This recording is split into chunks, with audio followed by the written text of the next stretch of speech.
So hello everyone and welcome to the path to UPSC. हम लोग follow कर रहे थे हमारा complete economy playlist for UPSC civil services और हमने chapter 1 that is national income इसे खत्म कर दिया था। अब हम आते हैं उस पार्ट पे जो कि सबसे ज्यादा इंपॉर्टेंट है। चाहे पेपर कैसा भी हो, हार्ड हो, टफ हो, पैटर्न चेंज हो जाए, बट एक चीज है जो कभी नहीं चेंज होती और वो है प्रीवियस ईयर क्वेश्चंस के बेसिस। मतलब जिस बेस पे प्रीवियस ईयर क्वेश्चंस लिखा गया था, बनाया गया था, अगर हम आज से पिछले 10 साल का सारा प्रीवियस ईयर क्वेश्चंस कर लें और उसके सॉल्यूशंस के साथ, तो हमें ये पता चल जाता है, एक आइडिया होता है कि आखिर एग्जामिनर के माइंडसेट में क्या चल रहा है, उसे किस चीज से ज्यादा मतलब है, उसके लिए क्या चीज ज्यादा वैल्यू करती है। तो इसीलिए आज इस चैप्टर में, हमारा इस वीडियो में, हम देखेंगे प्रीवियस ईयर क्वेश्चंस 2008 से लेके 2024 तक का, जो कि नेशनल इनकम चैप्टर से आए हुए हैं।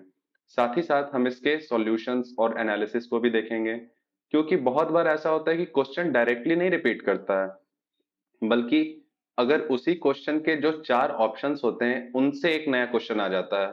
तो अगर हम लोग चारों ऑप्शन को अच्छे से एनालिसिस कर लेते हैं उसके सॉल्यूशंस को, तो हमें नेक्स्ट एग्जाम में बहुत ज्यादा मदद मिलता है। तो हम लोग स्टार्ट करेंगे एक इजी से क्वेश्चन से, 2013 में ये पूछा गया था। फर्स्ट ऑफ ऑल आप पॉज कीजिए वीडियो को और खुद से ये ट्राई कीजिए आंसर देने का।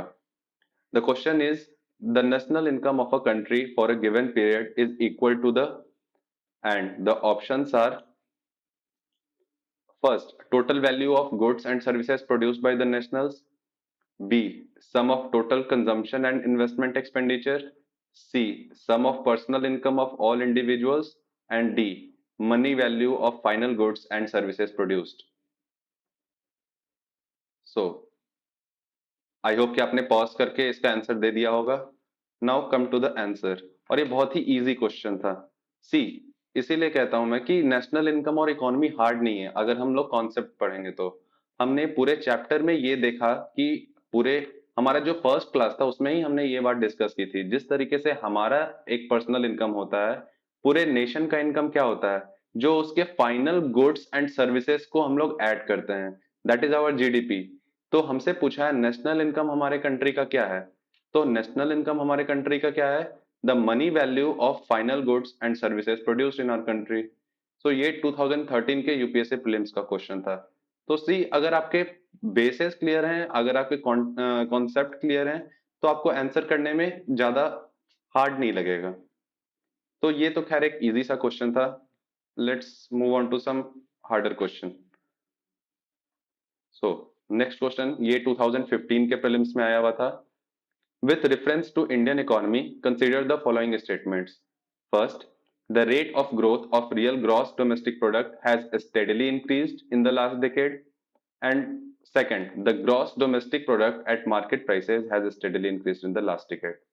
तो हमें ये पता करना है कि इनमें से कौन से स्टेटमेंट करेक्ट है। Only one, only two, both one and two, और नाइदर वन नॉट टू। तो इसे भी आप पहले पॉज करके खुद से ट्राई कीजिए। सो आई होप कि आपने पॉज करके इसे ट्राई किया होगा। तो अब हम देखते हैं सबसे पहला क्या है, the growth of real gross domestic product. हमने ये देखा था कि रियल ग्रॉस डोमेस्टिक प्रोडक्ट किस किस चीजों पे बेस्ड होता है। हमने दो चीज पढ़ी थी, एक थे रियल जीडीपी और नॉमिनल जीडीपी।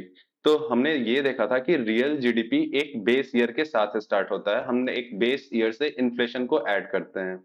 तो स्टेडीली इंक्रीज्ड का मतलब क्या है कि ये इसका ग्राफ एकदम सीधे ऊपर की तरफ ही बढ़ रहा है।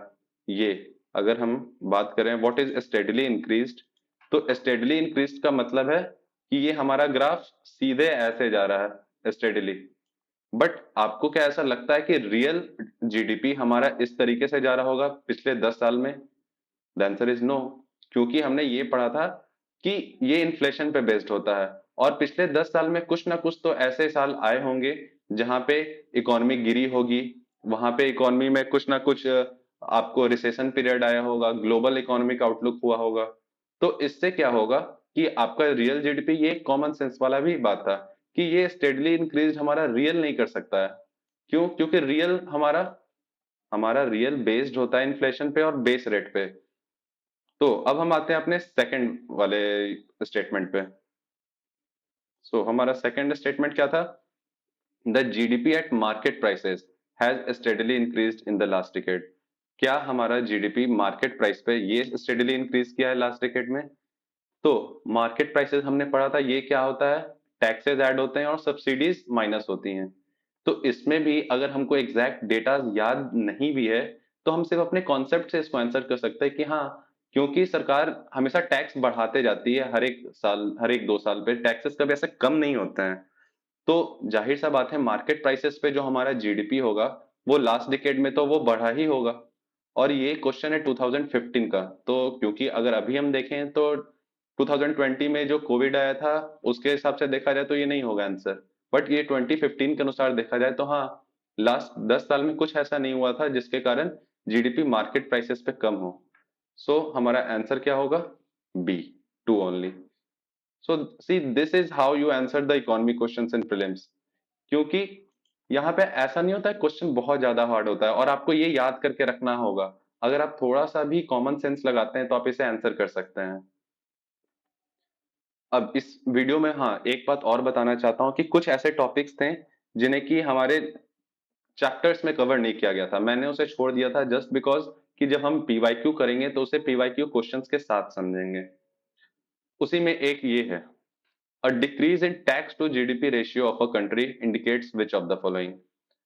First, slowing economic growth rate. Second, less equitable distribution of national income. तो फर्स्ट ऑफ ऑल आप एक बार इस पे पॉज करके खुद से समझने का कोशिश कीजिए।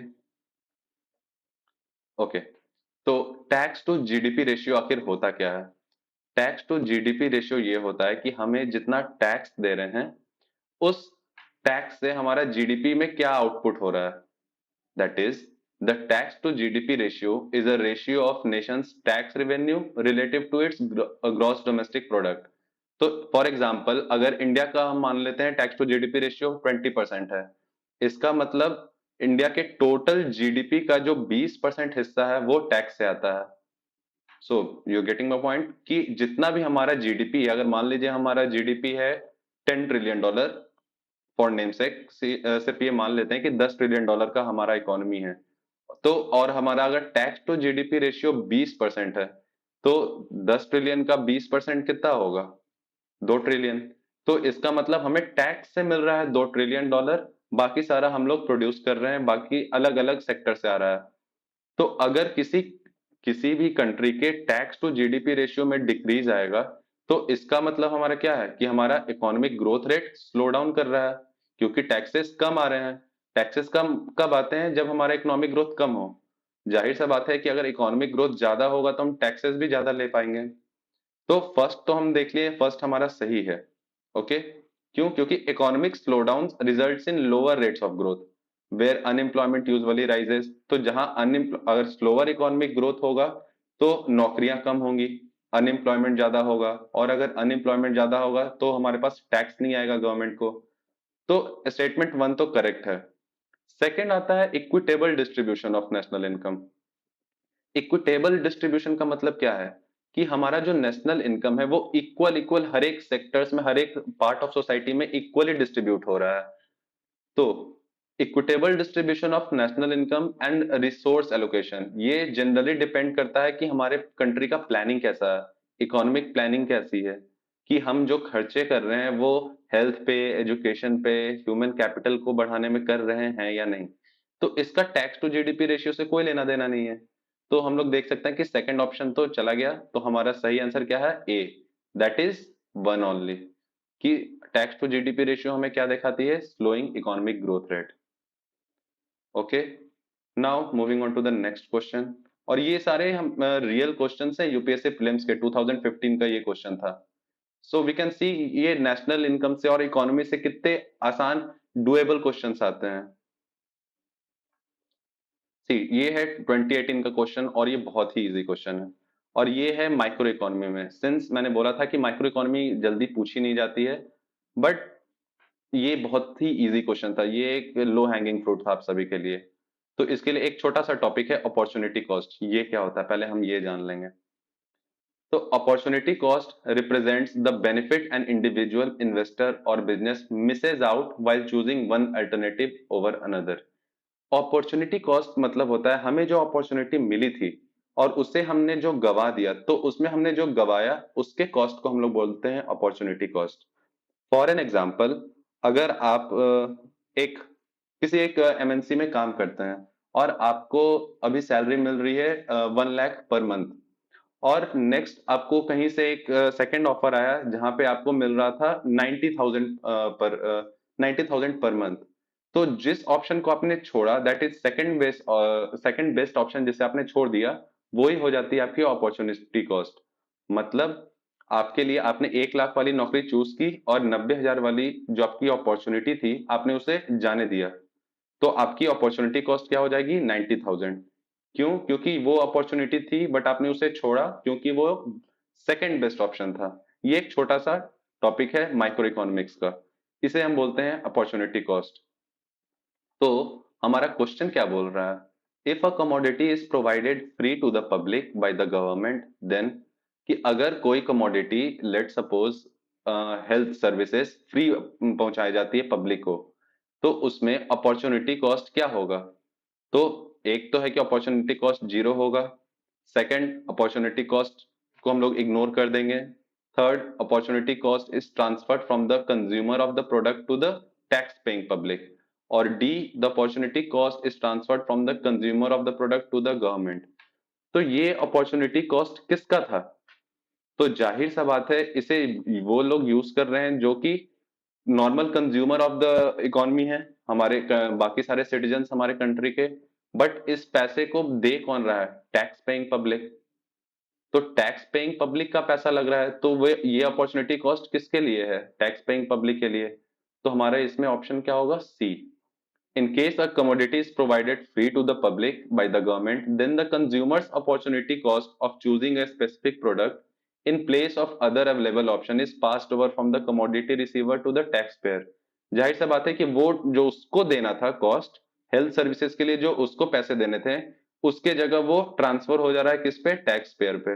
तभी तो हम आए दिन ये देखते रहते हैं कि टैक्स पेयर के पैसों के साथ हो रहा है खिलवाड़। गवर्नमेंट अगर कुछ भी ऐसे नए स्कीम्स लेके आती है तो बहुत लोग इस पे अगर सवाल उठाते हैं तो यही बात कहते हैं कि ये तो टैक्स पेयर के पैसे को बदनाम ये किया जा रहा है, बर्बाद किया जा रहा है। तो हम लोग ये देख सकते हैं कि अपॉर्चुनिटी कॉस्ट ट्रांसफर हो जाती है कंज्यूमर ऑफ द प्रोडक्ट से to the tax paying public. तो ये था हमारा अपॉर्चुनिटी कॉस्ट। नेक्स्ट क्वेश्चन, ये 2018 का क्वेश्चन है। Despite being a high saving economy, capital formation may not result in significant increase in output due to option A, weak administrative machinery, option B, illiteracy, option C, high population density, और option D, high capital output ratio. ये भी एक नया term है जिसे अभी हम देखेंगे। सो आई होप आपने पॉज करके इसका आंसर खुद में सोच लिया होगा। तो अब हम देखेंगे एक नया topic, that is capital output ratio. और ये क्या होता है? It is one of the frequently used tools that explains the relationship between the level of investment in an economy and the consequent increase in GDP। मतलब हम लोग कितना invest कर रहे हैं इकोनॉमी में और उस इन्वेस्टमेंट का हमें रिजल्ट क्या मिल रहा है, जीडीपी में उसमें कितना इंक्रीज हो रहा है। Capital, that is our investment, output हमारा रिजल्ट इंक्रीज, हमारे कैपिटल का क्या आउटपुट हो रहा है, इस रेशियो को हम लोग बोलते हैं capital output ratio. So it is the measure of capital required for producing 1 unit of output। तो जाहिर सा बात है अगर हाई सीओआर होगा, हायर कैपिटल आउटपुट रेशियो होगा, इसका मतलब है कि हम लोग को हाई कैपिटल की जरूरत है। हायर का यहाँ का वैल्यू अच्छा नहीं होगा ना हमारे इकोनॉमी के लिए। मतलब है ये है कि हम 1,000 रुपए लगा रहे हैं तब जाके हमें 2,000 का फायदा हो रहा है, तो हमारे इकोनॉमी के लिए वो अच्छा नहीं है। तो ये high COR means high capital requirement. अगर लो सीओआर का मतलब क्या है कि हम 200 रुपए में ही हम लोग 2,000 रुपए का जीडीपी इंक्रीज हो जा रहा है, आउटपुट हमारा ज्यादा हो रहा है, पैसा हमारा कम लग रहा है। तो ये हमेशा ध्यान रखना है, इससे भी क्वेश्चंस आ सकते हैं फ्यूचर में भी। तो high COR means high capital requirement for lower output. हमारा क्वेश्चन क्या था? कि हम एक हाई सेविंग इकोनॉमी है, मतलब हम लोग बहुत पैसे सेव करते हैं। इसके बावजूद जो हमारा कैपिटल फॉर्मेशन है, मतलब हम जो हमारी कंट्री का जो हम लोग प्रॉपर्टी, कैपिटल का मतलब क्या हो गया, एसेट्स, ये इंफ्रास्ट्रक्चर, इसके फॉर्मेशन में सिग्निफिकेंट इंक्रीज क्यों नहीं हो रहा है? क्योंकि हमारा, जाहिर सा बात है, इसमें एडमिनिस्ट्रेटिव मशीनरी का कोई वैसा बड़ा रोल नहीं है। इलिटरेसी का भी इन बिगर गेम देखा जाए तो है, बट इस टॉपिक पे कुछ नहीं है। इन चारों में से अगर देखा जाए तो हाई पॉपुलेशन डेंसिटी भी वैसा नहीं, but high capital output ratio. हम लगा रहे हैं 2,000 रुपया और मिल रहा है हम लोग को सिर्फ 2500। तो ये हमारा मेन कारण बन जाता है, जिसके कारण हाई सेविंग इकोनॉमी होने के बावजूद हमारे आउटपुट में इंक्रीज नहीं हो रहा है। तो ये आपको समझ में आया कि कैपिटल आउटपुट रेशियो क्या होता है? क्योंकि इसके डेफिनेशन ही अगर आपको पता रहता तो आप ये आंसर कर देते हैं कि high COR means capital requirement हमारे हाई होंगे लोअर आउटपुट के लिए। कैपिटल मतलब इन्वेस्टमेंट, पैसा लगा, आउटपुट जो उसका हमें रिजल्ट आया। Thus, from the working definition of capital output ratio, it can be said that हमारा हाई सेविंग इकोनॉमी बनने के बावजूद कैपिटल फॉर्मेशन सिग्निफिकेंट इंक्रीज नहीं हो रहा है, जितना चाहिए उतना इंक्रीज नहीं हो रहा है, क्योंकि हमारा आउटपुट कम है। कैपिटल ज्यादा है, आउटपुट कम है। ओके। और ये भी क्वेश्चन पूछा गया था 2018 के यूपीएससी प्रीलिम्स के पेपर में। नेक्स्ट, ये सबसे इजी क्वेश्चन, बहुत इजी क्वेश्चन, और ये हमने देखा था अपने लास्ट वाले क्लास में ही, कि अगर किसी कंट्री में इकोनॉमिक ग्रोथ हो रहा है तो वो कब होगा? इकोनॉमिक ग्रोथ, इकोनॉमिक ग्रोथ कब होगा? Option A, there is technical progress in world economy, कि पूरे वर्ल्ड इकोनॉमी में ही एक टेक्निकल प्रोग्रेस हुआ है। Option B, there is population growth, कि क्या पॉपुलेशन ग्रोथ हुआ है? पहले तो हम लोग एलिमिनेट करना स्टार्ट कर देते हैं। ये पॉपुलेशन ग्रोथ अगर पूरे उस कंट्री में हुआ है, उसका उसके इकोनॉमिक ग्रोथ से कोई रिलेशन नहीं है। हमने देखा है बहुत सारे कंट्रीज, इंडिया को ही देख लो, अब तो ये सबसे ज्यादा हाईएस्ट पॉपुलेटेड कंट्री हो गया है, बट क्या उससे उसका इकोनॉमिक ग्रोथ बढ़ गया? नहीं, तो ये तो हमारा नहीं होगा। कैपिटल फॉर्मेशन इन एक्स और volume of trade grows in the world economy. तो जाहिर सा बात है हमारा आंसर इसका क्या होगा? सी, कि जिस कंट्री में ज्यादा कैपिटल का फॉर्मेशन होगा, ज्यादा से ज्यादा इन्वेस्टमेंट आएंगी, ज्यादा से ज्यादा एम्प्लॉयमेंट आएगा, ज्यादा से ज्यादा इकोनॉमी बढ़ेगा, तभी। ओके। तो कैपिटल फॉर्मेशन जितना होगा, जितना इन्वेस्टमेंट आएगा उस कंट्री में, वो डिनोट करेगा कि वहां पे एम्प्लॉयमेंट लेवल बढ़ रहा है, पॉवर्टी कम होगी, और जाहिर सा बात है सब लोग जब कमाएंगे तो ओवरऑल नेशनल इकोनॉमी में भी ग्रोथ आएगा। तो और ये हमने देखा था अपने लास्ट क्लास में ही, जिसमें हमने जीडीपी जीएनपी को कंपेयर किया था। अगर जो लोग इस वीडियो में नए हैं तो वो फॉलो कर सकते हैं हमारा कंप्लीट इकोनॉमी प्लेलिस्ट, जिसमें हम लोग मैक्रो इकोनॉमी के हर एक चैप्टर को सीक्वेंस वाइज हर एक टॉपिक्स पढ़ते हैं और उसे डीपली जानते हैं, ताकि हमारा यूपीएससी क्लियर हो जाए आसानी से इन द फर्स्ट अटेम्प्ट। सो हमने अपने पिछले वीडियो में देखा था, जिसमें हमने जीएनपी, एनडीपी और एनएनपी को कंपेयर किया था। अगर आप नए हैं इस चैनल पे तो आप एक बार वो वीडियो भी चेक कर सकते हैं। तो ये तो एक काफी इजी सा क्वेश्चन था। ये है हमारा अब next question. Increase in absolute and per capita real GNP do not connote a higher level of economic development if first industrial output fails to keep pace with agriculture output, agricultural output fails to keep pace with industrial output, poverty and unemployment increase, imports grow faster than export। तो इसका कहना यह है कि हमारा per capita real GNP, that is gross national product, में बढ़ोतरी हो रहा है। एब्सोल्यूट जीएनपी मतलब कि टोटल कंट्री के रियल जीएनपी में भी इंक्रीज हो रहा है, लेकिन फिर भी हमारा higher level of economic development नहीं हो रहा है। तो इसका मतलब क्या है? ये क्या कोनोट करता है, ये क्या डिनोट करता है, किस चीज का ये इशारा देता है? कि क्या industrial output fails to keep, कि हमारा इंडस्ट्रियल आउटपुट फेल कर गया एग्रीकल्चर आउटपुट के से कंपैरिजन में, या फिर option B, agriculture output fail कर गया हमारा इंडस्ट्रियल आउटपुट के पेस में रहने से, या पॉवर्टी एंड अनएम्प्लॉयमेंट इंक्रीज हो गया, और D, imports grow faster than exports. तो एक सेकेंड के लिए इसको पॉज कीजिए और इसका आंसर खुद से दीजिए। ओके, हमारा सही आंसर है सी। ये हम अपने नेक्स्ट चैप्टर में इसको अच्छे से डील करेंगे, economic growth versus economic development. तो जरूरी नहीं है कि अगर किसी कंट्री में इकोनॉमिक ग्रोथ है तो वहां पे इकोनॉमिक डेवलपमेंट भी हो। तो अगर हमारा रियल जीएनपी बढ़ रहा है फिर भी higher level of economic development नहीं हो रहा है, इसका मतलब क्या है कि हमने देखा था नेशनल से जीएनपी में क्या आता है, नेशनल्स। तो ये हो सकता है हमें रेमिटेंसेस ज्यादा आ रही होंगी, हमें बाहर से पैसे ज्यादा मिल रहे होंगे, एड ज्यादा मिल रहा होगा। तो इन सब के कारण भले हमारा एब्सोल्यूट और पर कैपिटल रियल जीएनपी बढ़ रहा हो, लेकिन इकोनॉमिक डेवलपमेंट नहीं हो रहा है। और इकोनॉमिक डेवलपमेंट नहीं हो रहा है, इसका क्या डिनोट, कौन डिनोट कर रहा है कि पॉवर्टी अभी भी बढ़ी हुई है। ऐसे रियल जीएनपी के बढ़ने का क्या फायदा कि अगर पॉवर्टी भी बढ़ रही है और अनएम्प्लॉयमेंट बढ़ रहा है। तो ये डिनोट करता है कि भले इकोनॉमिक ग्रोथ हुआ बट इकोनॉमिक डेवलपमेंट नहीं हुआ। और हमारे क्वेश्चन में यही पूछ रहा था। सो ये भी 2018 यूपीएससी प्रीलिम्स का क्वेश्चन था। तो यहाँ पे ये सारे क्वेश्चंस हमने देखे हैं जो कि हमारे chapter first that is national income से आए थे। तो नेशनल इनकम का सारा पीवाईक्यूज हमने देख लिया, सारे चैप्टर्स को डिटेल्स में पढ़ लिए। अगर अभी भी कोई भी किसी टॉपिक पे आपको डाउट है तो आप कमेंट सेक्शन में उसे लिख सकते हैं, या फिर आप मुझे पर्सनली मेल भी कर सकते हैं, डिस्क्रिप्शन में आपको ईमेल मिल जाएगा। और बने रहिए हमारे इस कंप्लीट इकोनॉमी प्लेलिस्ट से। नेक्स्ट क्लास हमारा आने वाला है economic growth versus economic development का। सो तब तक के लिए all the best for your examinations and have a good life.